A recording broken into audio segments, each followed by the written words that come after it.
Bonjour, Kinamagi and Nene Ireland and Dijnakas, and welcome to this production of Support Coach Television. Today's episode from Support Coach, The American Flag, a long, colorful history. Full text reading.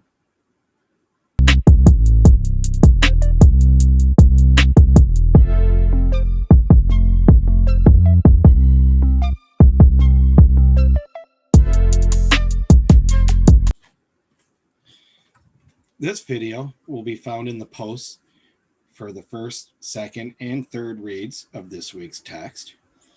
During the first read, you will focus on the main idea and supporting details. For the second read, you're going to focus on text structure. On the third read, you're going to focus on evaluating the article critically. In all cases, you will return to the Google Classroom for further instruction at the conclusion of the video.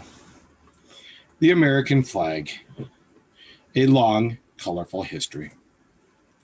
Look at a collection of American flags made before June 1912, and you might notice something interesting. Unlike today, there was no uniform pattern among the flags. That's because back then, there was no official design for our nation's best-known symbol. Flag makers were free to come up with their own patterns of stars and stripes. This meant the proportions of the flags varied. The stars did not necessarily have to be sewn in straight rows. The flag's designers positioned them however they wanted.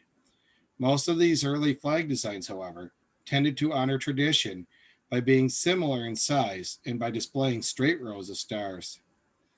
The flag's history is symbolized in every stripe and star, no matter how an individual flag is designed. That colorful history goes back quite far. In fact, the U.S. flag got its start far before the outbreak of America's Revolutionary War. Who made the first flag? Who made the very first American flag? It is a question that can never be answered with certainty. Betsy Ross, a seamstress from Philadelphia, is the person most often credited as its creator. In 1870, Ross's daughter signed a legal document stating that her mother sewed that flag in the late spring of 1776. According to Ross's story, George Washington had given her the design. She then slightly altered the design with Washington's approval. She sewed the flag with the stars in a circular formation from this final design. Some historical sources suggest that the flag may have come from someone else. Records indicate that the first flag designer could be a New Jersey congressman named Francis Hopkinson. Hopkinson probably submitted his design to the Continental Congress sometime after December 1776. The congressman's claims that the new government had approved his design seem likely. One sure fact is that Hopkinson's design had a staggered pattern of 13 stars. The journals of the Continental Congress credit Hopkinson with that pattern, among others. Because of this, most historians credit Hopkinson. Both Ross and Hopkinson have gone down in history, claiming fame for the same reason. No matter who the first person was to either design or sew the flag, the stars and stripes quickly became an important symbol. Less than a year after the Declaration of Independence was signed, America's Continental Congress took official action. On June 14, 1777, it passed the first Flag Act. Becoming official. The first Flag Act got things rolling for the newly declared independent nation. It stated, resolved that the flag of the United States be made of 13 stripes, alternate red and white, that the Union be 13 stars, white in a blue field, representing a new constellation. The number 13 was important because it represented the 13 original American colonies. But that was not the end of the matter. Congress made another change on January 13th, 1794.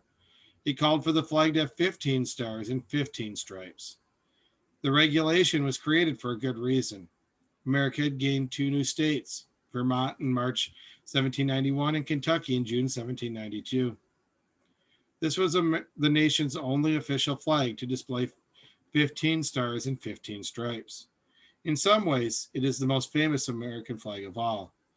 Of its many distinctions, the most important might be that a flag of this design was the inspiration for America's national anthem, the most famous flag. Fast forward to the summer of 1813. Americans were at war again with the British in the conflict known as the War of 1812. At Fort McHenry in Baltimore, Maryland, the commander in charge, Major George Armistead, demanded a flag to fly over the fort. He did not want the usual standard size flag. Instead, Armistead ordered a flag so large that the British would have no trouble seeing it from a distance. That now famous flag turned out to measure 30 feet by 42 feet. In this case, there is no question about who its makers were. Major Armistead hired a Baltimore woman, Mary Young Pickersgill, and her 13-year-old daughter Caroline to sew the huge flag. The Pickersgill cut the pieces of the flag in their own home from 400 yards of high-quality wool. It had 7 white stripes and 8 red stripes, every one of them 2 feet wide. Each of the flag's 15 stars measured 2 feet from point to point. Once the pieces were cut, the Pickersgills laid them out on the floor of a brewery and hand sewed them together there. The flag was so big that their home did not have enough floor space on which to lay it. The major paid $405.90, a lot of money at the time, for a large flag, which was completed in August 1813. The Battle of Baltimore. It was the Battle of Baltimore that made the 15-star flag forever famous. This intense conflict raged for 25 hours in September 1814. It was a fight for control of Fort McHenry, which the British were intent on capturing. On the morning of September 13th, British troops began relentlessly bombarding Fort McHenry by land and sea. Many of the 1,500 bombshells the enemy launched did not reach their targets. Rather, they burst apart in the air, causing spectacular displays of fireworks. Oh, say can you see? One key witness to that battle was a young lawyer named Francis Scott Key, who stood watching from the bow of a nearby ship. The battle lasted into the night. Then the red blaze of rockets and the thundering boom of bombs abruptly ended. Worried, Key wondered if Fort McHenry had surrendered to the British. Key got his answer as dawn broke. Still flying high above the fort was the huge American flag. The British had been forced to give up their attack and withdraw. The sight of the flag was so powerful to the young lawyer that he was moved to write a poem about the experience. Later, his poetic tribute to the flag was performed as a song called The Star-Spangled Banner. That song became America's national anthem on March 3rd, 1931. The flag today. In April 1818, a new flag act called for the nation's flag to permanently display just 13 stripes. It also decreed that a new star should be added to the flag every time a new state joined the Union. As time went on, other flag acts standardized the flag's proportions and established exactly how the stars should be laid out. No matter what its size, every American flag is now the same shape, with the same design. But the 15-star Star-Spangled Banner has hardly been forgotten. It is preserved in the Smithsonian Institution, where for a few minutes each hour, a curtain is pulled back so visitors can get a look at it. That is the conclusion of our video. I will add that if you have the chance to be in Washington, D.C. and check out that display at the Smithsonian, it is pretty cool to see that flag. You may now turn into the Google Classroom for your next task.